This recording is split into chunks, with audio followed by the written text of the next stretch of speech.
বন্ধুরা, এই সমাজের কিছু কিছু কার্যকলাপ দেখলে না মনটা খুব খারাপ হয়ে যায়। এই যে এই সমাজে এসে আমরা কি বিচার পাচ্ছি? একটা নিরীহ মানুষ সবসময় ভুল বিচার পাচ্ছে, কখনো সঠিক বিচার পাচ্ছে না। কোনো জায়গায় গিয়ে আমরা সঠিক বিচার পাচ্ছি না। আমরা ভাবি যে আজ বুঝি এই রাজা আসলে আমরা সঠিক বিচার পাবো, কাল বুঝি ওই রাজা আসলে আমরা সঠিক বিচার পাবো।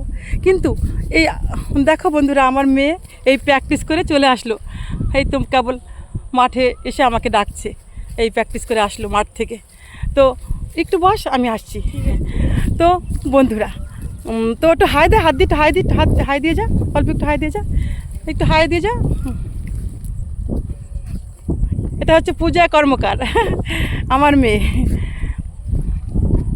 তো বন্ধুরা, আমরা নিরীহ মানুষগুলি সবসময় কিন্তু ভুক্তভোগী, আমরা কখনো ন্যায় বিচার পাই না। তো ভাবি আজ বুঝি এই রাজা আসলে আমরা সঠিক বিচার পাবো, তো কাল বুঝি ওই রাজা আসলে আমরা সঠিক বিচার পাবো।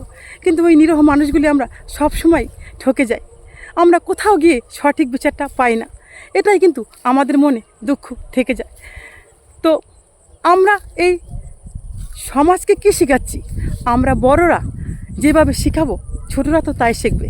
তাই আমরা কিন্তু বড়রাই এই ছোটদের খারাপ করছি। তাই যখন আমাদের যুগটা এরকম কেটে যাচ্ছে, আবার ছোটদের যুগটাও এইভাবেই কেটে যাবে।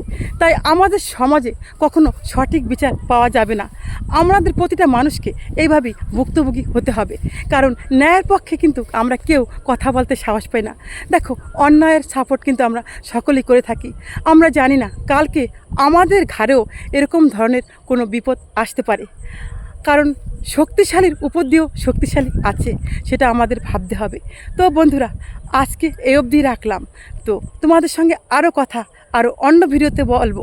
ততক্ষণে তোমরা ভালো থেকো, সুস্থ থেকো, এই কামনা করছি।